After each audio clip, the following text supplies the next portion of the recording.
Our top focus as of now, the US has announced an additional military assistance to Ukraine as the Russian war enters a quote-unquote critical window.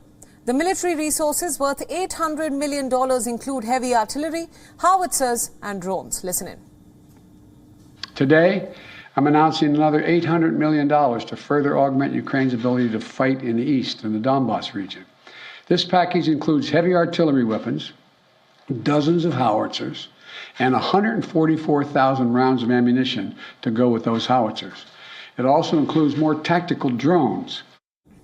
This new package is tailored to help Ukraine's forces address the growing Russian offensive in the east in particular. The US believes that this would be a different kind of fight than that in the northern part surrounding Kyiv. But Biden has also now announced that Russia-affiliated ships would be banned from American ports and that the US Treasury is also putting up a fresh $500 million for Ukraine's government so that it can pay salaries and pensions and provide services. While Biden is preparing to ask the Congress for more funds to keep weapons flowing into Ukraine without interruption. This latest disbursement, I've almost exhausted the drawdown authority I have that Congress authorized for Ukraine in a bipartisan spending bill last month. In order to sustain Ukraine for the duration of this fight, next week I'm going to have to be sending to Congress a supplemental budget request to keep weapons and ammunition flowing without interruption to the brave Ukrainian fighters and continue to deliver economic assistance to the Ukrainian people. My hope is, and my expectation is, Congress would move and act quickly. And for more updates on President Biden's announcement of the new aid package for Ukraine, our correspondent Susan Tehrani now joins us live from New York. Susan, what do you make of this new aid package for Ukraine announced by the US president? He also alluded to a new phase of the war in Ukraine. Tell us more.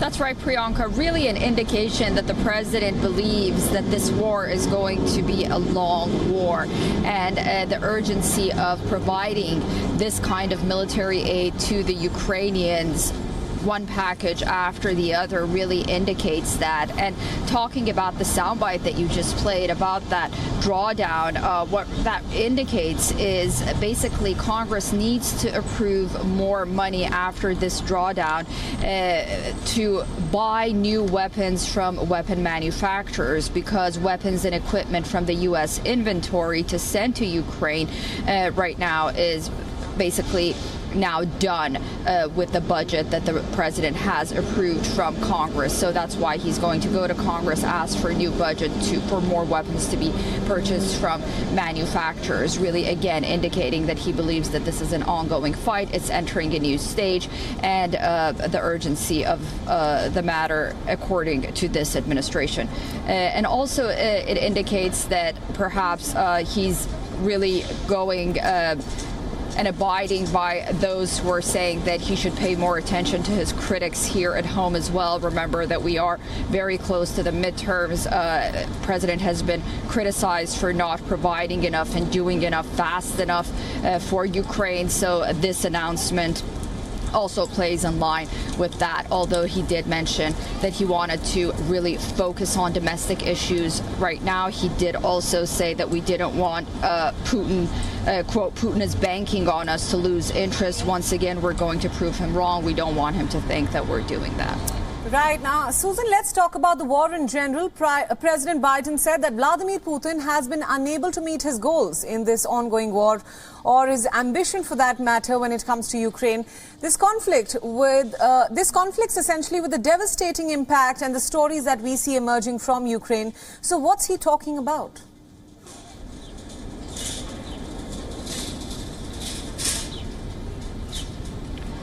Right. You know, it's hard to underestimate the fight that the Ukrainian people and the Ukrainian military forces are really putting up against the Russian invasion. The bravery that they've been demonstrating against this invasion is laudable, and the president, of course, is alluding to that, and that's what the American public are seeing. But the way that the Russians have been advancing in Ukraine is also something that cannot be underestimated. They've really advanced to an extent that we're seeing really move forward. But the president really is in a situation that, first of all, again, politically he has to make these comments, and on the other hand, providing this support and this not only military aid, but also getting these budgets approved in Congress and getting the American people behind him is very essential in moving forward for this ongoing policy that he has in his support for Ukraine. So he's going to continue to pressure Vladimir Putin. He has to make sure that he not only convinces his international partners, Vladimir Putin obviously as well, but the American people and the American voter, that his foreign policy agenda regarding Vladimir Putin is working. Right, absolutely. Susan Tehrani, our correspondent from New York, thanks so much for all those inputs. WION World is now available in your country. Download the app now and get all the news updates on the move.